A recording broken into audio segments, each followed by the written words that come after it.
Welcome, everyone. Simon Rosenberg, Hopium Chronicles, back with a really special event today. Senator Jon Ossoff is joining us. Welcome, Senator. Simon, thank you so much. Great to be here. Listen, we are excited about your race. Georgia is obviously one of the most important battlegrounds in the Yep. country. You are a young and I will say one of the things that as I've been on your press list for 6 years, and I can just tell you that I think you're one of the hardest working senators that I've ever seen. And I've been so impressed with how hard you're working and the campaign you're running. Can you just give us a sense of how you think things are going, both in the Senate and with your campaign? Well, great to be here. Thank you for those kind words. Thank you to all of your viewers and listeners for their support. And I guess I'll begin by reminding everybody, back in 2020 and 2021, there were a lot of folks who doubted that Reverend Warnock and I could win in Georgia. But we won those two historic double overtime runoffs for Senate control. And I want to thank everybody who is tuned in right now for everything you did to help us win those races, which had such a historic impact, against the odds for the state of Georgia with our complicated history, the heart of the old Confederacy, the cradle of the civil rights movement, to send a black pastor who holds Dr. King's pulpit at Ebenezer Baptist Church and the young Jewish son of an immigrant to the U.S. Senate in those historic races for Senate control. Just hours before the U.S. Capitol was overrun by a violent mob intent on overturning the presidential election. It was an extraordinary and important moment in history, and I'm grateful for everybody's help. And I need that help again now. I think, as you know, I think as your listeners know, I'm the only incumbent Democratic senator who is running for re-election in a state that Donald Trump won. And MAGA and the GOP are already pouring millions and millions of dollars into attacking me. They want this seat, and they also want me gone. They don't want young, new voices, fresh faces in the opposition. And I'm the youngest member of the U.S. Senate. And part of the reason that we won in 2021 was because we were able to mobilize such a broad and deep coalition, including so many young people participating in politics for the first time. So they're going to come at me with everything they've got. This will be the most competitive Senate race in the country. And the stakes as our nation spirals into authoritarianism of restoring checks and balances could not be higher. So please, I encourage everybody, electjon.com. Simon, I know you have a link set up to support, and I just appreciate folks' help, and folks' help now.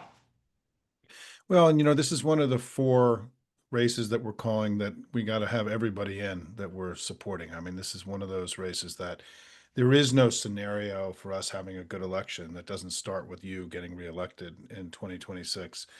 And so I do hope that everybody who's watching today really makes a decision to support this campaign in any way they can. For those who can volunteer, those who can give, this is all we got to be all in here for this great young candidate and Senator Jon Ossoff. Talk a little bit about, you talked about this sort of descent into authoritarianism. You're in the Senate. You're not just a candidate. I mean, you have the advantage of being out with voters and hearing their thoughts about where we are 8 months into Trump 2.0.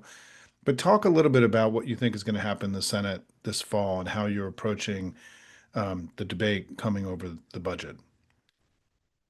Well, look, the country right now faces a president hell-bent on consolidating personal power beyond any prior constraint, amassing that power and using the apparatus of state to enrich himself and punish and intimidate political adversaries. One of the things I think is most corrosive and dangerous about this moment is the use of fear and intimidation by the president and by the US government to suppress and repress dissent, to force universities, law firms, local governments, businesses, journalists to bend the knee and kiss the ring, while they have enacted this corrupt agenda, defunding hospitals and nursing homes to transfer wealth to the richest people in the country. Just the most blatant and in some ways classic Washington corruption. And so, look, when we think about government funding, uh, we have power in the minority in the Senate, and our votes cannot be taken for granted. We have to use that power wisely and with discipline in order to reduce the harm that's being done to the American people. It's going to be, I think, a very intense few weeks as we work through what may be a fruitful negotiation. Really, the ball is in the Republicans' court to come to the table and address the concerns that Democrats represent across the country about this extraordinary corruption and abuse of power and the attack on Americans' health. But one thing that I just want to make sure that folks hear from me, because I know that there's a lot of despair right now, and there's tremendous angst and anxiety about the state of our republic, is that as I've traveled out across the state of Georgia, I've been holding these rallies without much promotion. We got thousands of people coming. I have run for office at the most pivotal and dramatic moments of the last decade. That 2017 U.S. House special election, folks might remember, but I narrowly lost in Georgia's 6th district, the 2 Senate runoffs in 2021 that we discussed. I've never seen energy and determination in the opposition like I'm seeing right now. And so folks need to get in a winning mindset and prepare to win next year, and not just to win, but to win in a landslide and to rebuke this abomination and send a message that will echo down through history that this is so far over the line that it will not be tolerated by the American people. I don't know how many times I can say amen to all what you just said. Senator, we're with you 100%. And in your travels and in your rallies and in your discussions with people, how are people talking to you about the economy now? I mean, what are you hearing from people? Prices are up, healthcare is getting, people are getting worried about losing their healthcare. Energy costs now we're seeing rising up precipitously. Is this really breaking through on the ground back home? It is. I mean, I hear it when I speak to my constituents, and you see it in the data that people recognize that the mismanagement and the chaos are weakening the economy and making life even harder for working and middle class families in Georgia and across the country. At the same time, they now face all these new threats to their health. I mean, there's a small hospital in Southeast Georgia, Evans Memorial Hospital, just announced they may have to cut their ICU next year because of the bill that the Republicans passed. And by the way, we warned them this would happen. Every hospital leader, healthcare leader in Georgia came up to Washington, warned members of Congress that if they passed this bill, it would put hospitals at risk, nursing homes at risk. They went ahead anyway, and now we are seeing the real toll on top of just the daily grind and struggle of working class and middle class folks across the country. I think that it's important for us to just recognize that that struggle is decades ongoing, and that the corruption in our political system is deeper than Donald Trump. He is engaged in the most brazen and overt presidential corruption in American history, raking in billions of dollars for himself and his family from people who have business before the federal government, have been under investigation by the federal government, maybe overseas, maybe anonymous. I mean, it is a astonishing new low. But Donald Trump is also in some ways a symptom of the deeper corruption in American politics. Citizens United was the worst Supreme Court decision in modern American history. It opened the floodgates to domination of our political system by corporate and special interests and ultra high net worth people. And that has so corrupted policymaking in Congress for so many years that you have this loss of faith in our political system. That's how a demagogue like Trump rises. And so one of the things I've been telling folks at these rallies I hold across Georgia is once we contain and constrain an out of control president in the midterms, And then when we win in 2028, defeating Donald Trump and ending his era in power is not the end of the battle. If we don't reform this corrupt political system, then our country is still in deep trouble. I don't know how many amens I can give today to you, Senator, but thank you so much. And listen, Senator Schumer, just a couple more questions before you run. Senator Schumer came out on Friday and said he was going to force votes on the tariffs that are raising prices on Americans. Can you give us any kind of update? Has there been discussion about that in the Senate this week and how that might manifest in the coming weeks?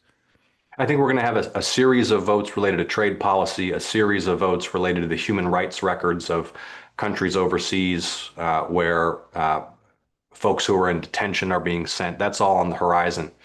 And I think, from Georgia's standpoint, look, tariffs have a role in economic policy, but this total chaos, just the president wakes up on one side of the bed one morning and decides to rewrite the rules of international trade are paralyzing decisions that businesses need to make about where to build a factory and whether to hire new employees. And we're seeing that, the real effect of that in the economy right now. It's such a headwind. And this gets back to the fear and intimidation piece. I mean, the good and the great come in my office, these, high flying corporate executives and board chairs and powerful people, and they complain bitterly to me in private about how this economic policy is damaging the economy, but they're too afraid, too intimidated, too afraid of retribution from their own government to speak out publicly. And that should send a chill down all of our spines, no matter what our views on policy are. It's a fundamentally un-American way to run the country. And the stakes are so high in these midterms. Uh, the period of self-pity and self-doubt is over. It is time to win. And I know how to win in Georgia. And I've got the experience to take on this corruption. My background in investigative journalism exposing war crimes and corruption around the world. I've got the organization in place to build a juggernaut, get out the vote effort unlike anything in my state's history. But I really need the support and the resources right now because I'm taking a lot of fire. And this is going to be a very, very costly race. So please, now is the time to invest in this marquee U.S. Senate race in Georgia. Senator, thank you so much for your time today. I mean, this was great and inspiring and powerful. I mean, you're a terrific candidate. You've been a great senator, and we're proud to support you. And I hope that everyone who's watching, does make a contribution or volunteer. If you're in Georgia, volunteer. I mean, be part of this campaign. And so, any closing thoughts for everybody today, Senator? Well, thank you again for all that you do, Simon, and thank you to all your viewers and listeners. And allow yourselves to feel hope. Allow yourselves to believe in victory. The only way that we don't win these elections is if we lose faith in ourselves and our ability to shape this country's future as citizens. We still have that power, as bleak as it seems, and we still have the power to build a country that we believe in and to present an agenda that can unite the country again. But if we lose faith, that's what worries me. So keep the faith. Please help me in Georgia. Keep fighting. Well, here at Hopium, Senator, the phrase we use is that we don't just, hopium is hope with a plan. We just don't hope that things are going to get better tomorrow. We do the work to make it so. And so we're with you 100% in the way that you're approaching our politics. We are deeply optimistic, but only if we do the work to bring it about. Thank you so much for your time. Keep working hard. Thanks everybody for being here today. If you like this video, please share it with everybody you know. Like it so it gets more views. And subscribe to Hopium either on YouTube or here at Substack. Thanks, everybody.